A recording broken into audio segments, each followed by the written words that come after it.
आज का टॉपिक है भावुक आत्मा तथा ज्ञानी आत्मा के लक्षण। भावुक आत्माएं और ज्ञानी आत्माएं दोनों को प्रभु का नशा रहता है। दोनों ही बहुत अच्छी प्रभु प्रेम की बातें सुनाते हैं, दुनिया की सुध बुध भी भूल जाते हैं। मेरा तो एक बाप, इस लगन के गीत भी अच्छे गाते हैं। लेकिन भावुक आत्माएं शक्ति रूप नहीं होते हैं। खुशी में भी बहुत रहेंगे, लेकिन एक छोटा सा माया का विघ्न आया तो घबराएंगे भी जल्दी, क्योंकि उनके अंदर ज्ञान की शक्ति कम होती है। वे फिर खुशी के गीत के बजाय क्या करूं, कैसे करूं, क्या होगा, कैसे होगा, ऐसे क्या क्या के गीत गाने में भी कम नहीं होते हैं। लेकिन ज्ञानी तो आत्माएं सदा स्वयं को बाप के साथ रहने वाले मास्टर सर्वशक्तिवान समझने से माया को पार कर लेते हैं। वे क्यों, क्या, कैसे के गीत नहीं गाते। भावुक आत्माएं सिर्फ प्रेम की शक्ति से आगे बढ़ते रहते हैं। उनमें माया से सामना करने की शक्ति नहीं होती। लेकिन ज्ञानी तो आत्मा समान बनने के लक्ष्य से सर्व शक्तियों का अनुभव कर सामना कर सकते हैं। बाप तो भावनाओं को भी देख के खुश होते हैं। मेरा बाबा कहने के अधिकारी तो हो ही गए ना, पूरा लेना या थोड़ा लेना, वह पुरुषार्थ प्रमाण जितना झोली भरने चाहें उतनी भर सकते हैं। लेने वाले थक जाते हैं, पर देने वाला नहीं थकता है, क्योंकि उसको मेहनत ही क्या करनी पड़ती है। दृष्टि दी और अधिकार दिया, लेकिन लेने वाले अलवेलेपन के कारण गवा देते हैं। खबरदार, होशियार हैं तो सदा प्राप्ति स्वरूप।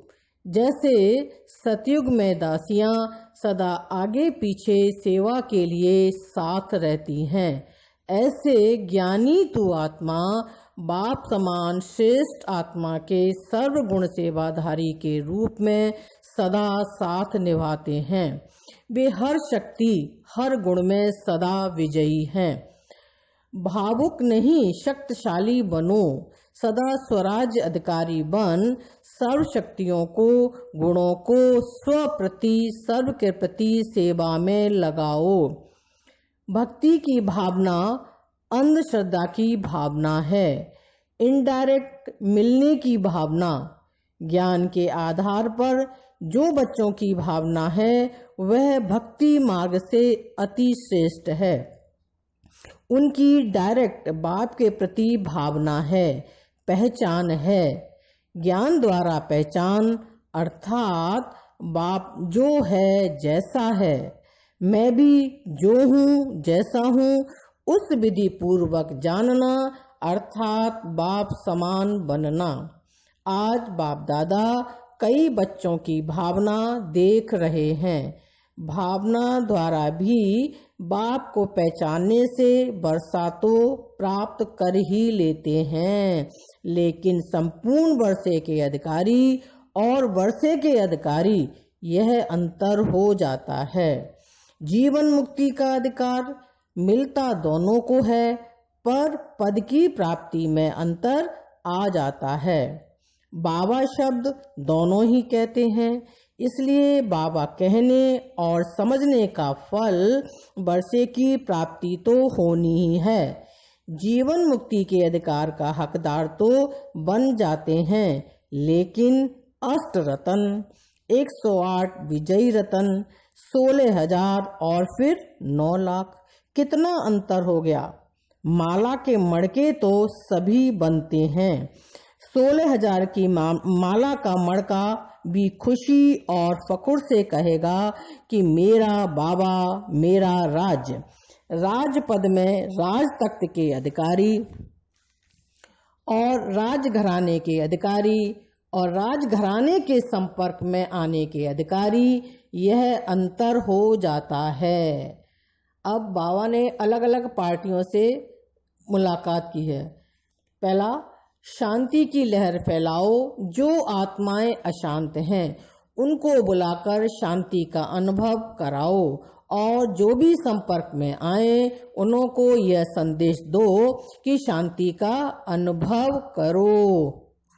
दूसरा, सदा अपने को फरिश्ते अर्थात डबल लाइट का अनुभव करते रहो।